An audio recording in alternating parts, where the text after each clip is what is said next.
ஏன் ப்ரோ ஒரு மாதிரியா இருக்கீங்க? என்ன ப்ரோ பிரச்சனையா என்ன? ப்ரோ இங்க அருணாஸ் டெக்ஸ்டைல்ஸ் எங்க இருக்கு? ஏன் ப்ரோ இதா பிரச்சனையா என்ன? இல்ல ப்ரோ கடையை தேடிட்டு இருக்கேன், அதான் கேக்குறேன். இல்ல பிரச்சனையா என்ன?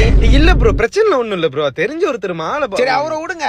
நீங்க அந்த ஜமாய்க்கா ஜெகதீசன் புள்ளையா இல்ல அந்த மூட்டை தேர்றாரா மூக்கையும் புள்ளையா? ப்ரோ அம்மா சத்தியமா அவர் யாருன்னு எனக்கு தெரியாது ப்ரோ. தெரியாதா? என்ன பிரச்சனையா என்ன? ப்ரோ எனக்கு எந்த பிரச்சனையும் இல்ல, நம்புங்க ப்ரோ. சட்ட ஜோக்கா இருக்கு. எங்க திருநீங்க ப்ரோ? நான் ஜோக்கா திருடுவ சொல்லுங்க ப்ரோ. ப்ரோ திருடல ப்ரோ, நான் வாங்கினேன் ப்ரோ, கிளம்புறேன் ப்ரோ. கிளம்புறீங்களா ப்ரோ? என்ன பிரச்சனையா என்ன ப்ரோ? இல்ல இறங்கணுமா என்ன ப்ரோ? ப்ரோ நீங்க இறங்கவும் வேணாம் ஏறவும் வேணாம் ப்ரோ, என்ன விட்டீங்கன்னா நான் ஷாப்பிங் முடிச்சிட்டு கிளம்பிடுவோம் ப்ரோ. என்ன விட்டு போக போறீங்களா ப்ரோ? என்ன ப்ரோ சோகமா வரீங்க? நீ போகாதே என்ன விட்டு. என்ன பாடுறான்? என்னை விட்டு உயிர் போனாலும் உன்னை விட்டு நான் போக மாட்டேன். என்ன ஆடுறான்? நீ விட்டு செல்லாதே இந்த நண்பே. அன்பே பைத்தியம் ப்ரோ. பைத்தியமா?